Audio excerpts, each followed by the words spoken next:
Tepat sekali Zahra.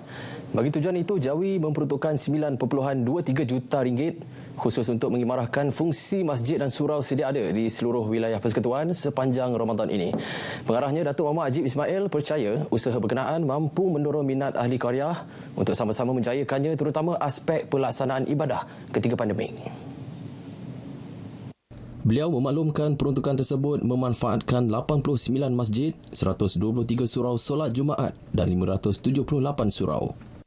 Di mana masjid diberikan 15,000, surau Jumaat diberikan 12,500 dan juga surau diberikan 11,000.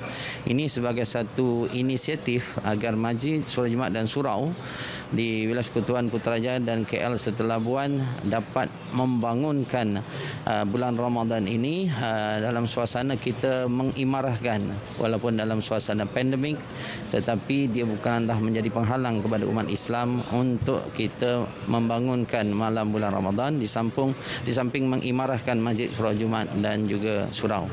Beliau ditemui pada program Kembara Al-Amin sempena nuzul Al-Quran di Surau Putra Al-Amin Prison 8 Putrajaya. Tambahnya, peruntukan berkenaan turut diperluas bagi penganjuran program lain sepanjang tahun ini, tidak tertakluk pada Ramadan sahaja. Suasana Ramadan buat petugas-petugas Barisan Hadapan yang bertugas di penjara tahun ini agak berbeza. Dalam keadaan pandemik yang tidak menentu, pengurusan penghuni penjara harus lebih berhati-hati bagi mengelak munculnya kluster penjara seperti sebelum ini. Mengambil ibrah peristiwa penting dalam sejarah Islam iaitu peperangan Badar yang berlaku ketika Ramadan, membuktikan amalan berpuasa itu bukan jalan melemahkan perjuangan Barisan Hadapan dalam melawan virus COVID-19. Ikuti laporan wartawan JAKIM Fazrin Zahardin.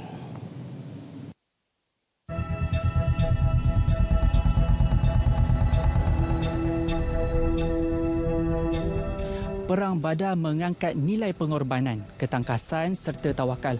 Maka tindakan petugas perlu teliti dalam memastikan keselamatan diri dan seluruh penghuni di penjara ini sentiasa terjamin. Biarpun sedang menjalani ibadah puasa, amanah diberikan tetap dilaksanakan sehabis baik demi kesejahteraan bersama. Kemenangan tentera Muslim ketika berdepan pihak lawan membuktikan strategi peperangan perlu berkesan dengan didasari kepercayaan terhadap pemimpin. Bagi penjara, 2 SOP dikeluarkan Jabatan Penjara Malaysia melibatkan SOP penerimaan banduan serta pengiringan banduan semasa COVID-19 dengan aspek kawalan serta jaminan keselamatan mengurus secara berkesan. Jabatan Penjara Malaysia telah mengambil inisiatif iaitu membina penjara satelit, tempatkan banduan yang baru kita terima daripada pihak mahkamah juga. Jadi yang ini bagi mengurangkan kesesakan kemasukan banduan yang baru kita terima. Dengan kata lain, kalau kita nak terima semua daripada luar masuk ke dalam penjara, memang kita tak mampu. Kita perlu mengawal, kita perlu mengatasi, kita perlu mengelak daripada berlakunya penyebaran wabak ini. Pertama, di kalangan banduan-banduan. Yang kedua, di kalangan staf atau kagitangan penjara. Yang ketiga, daripada pihak-pihak yang berurusan dengan Jabatan Penjara Malaysia. Menjalani ibadah puasa dalam suasana penjara sudah menjadi kebiasaan, namun berikutan krisis COVID-19 memerlukan polisi yang lebih rapi supaya aspek keselamatan dan kesihatan terjamin. Kerja menguruskan manusia ini memang besar, memang mencabar dan kita menguruskan manusia yang dalam kategorinya boleh dikatakan sebagai manusia yang agak terkeluar daripada landasan nilai-nilai norma kehidupan. Jadi menguruskan mereka memerlukan satu kekuatan, memerlukan suatu semangat, memerlukan suatu kesungguhan dalam pelbagai jenis kategori hukuman, daripada sekecil-kecil hukuman sampailah seberat-berat hukuman. Tapi alhamdulillah kita dapat melaksanakan berdasarkan kepada tugas-tugas peranan-peranan yang kita ikut berdasarkan peraturan-peraturan yang ada. Jadi saya rasa tidak ada masalah dan kaki tangan saya dapat melaksanakan tugas mereka dengan baik, dengan berkesan, dengan bersemangat walaupun cabaran tu tetap ada. Ikhlas merupakan nilai yang mendorong mereka memberi khidmat dan bakti terbaik. Peristiwa peperangan Badar boleh menjadi iktibar untuk umat Islam mencapai kejayaan dengan berpandu piawaian dipamerkan Rasulullah bersama para sahabat ketika berdepan sebarang situasi. Antara ibrahnya tawakal, keutuhan semangat kerjasama dan strategi kehidupan yang rapi antara teras kejayaan buat seluruh umat Islam. Fazrin Zahardin, laporan JAKIM untuk RTM.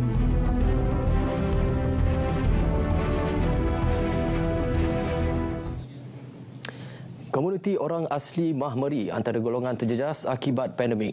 Atas keperluan memeringankan beban mereka, Jabatan Kemajuan Islam Malaysia JAKIM menerusi bahagian dakwahnya menyantuni kelompok berkenaan dengan agihan sumbangan RM10,000. Kita hari ini telah pun sampaikan sumbangan kepada 110 keluarga masyarakat orang asli di kampung Pulau Indah ini. Yang rata-rata di kalangan mereka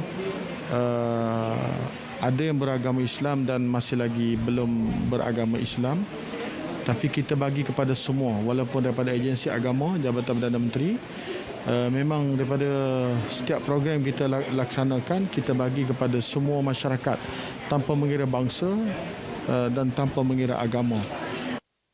Menerusi program ramah mesra bahagian dakwah JAKIM bersama komuniti itu, agihan bantuan barangan keperluan asas harian turut diagih selain menyediakan juadah berbuka puasa untuk mereka.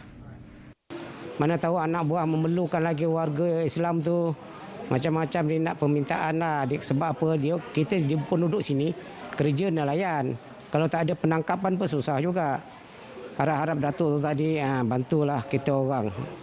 Mudah-mudahan pun anak atuk mungkin mana satu hari dia mari sini, boleh dia ceramah sikit-sikit kan. Warga anak saya semua dah 5 keluarga, 6 keluarga dah Islam dah. Cuma atuk aja belum. Atuk belum terima lagi. Satu hari akan terimalah. Laporan itu mengakhiri lintas langsung dari Kompleks Islam Putrajaya. Bersama peristiwa nuzul Al-Quran, umat Islam disaran menghayati hikmah peristiwa ini berserta memahami keseluruhan isi kandungan Al-Quran sebagai panduan hidup. Kembali ke Angkasa Puri, silakan.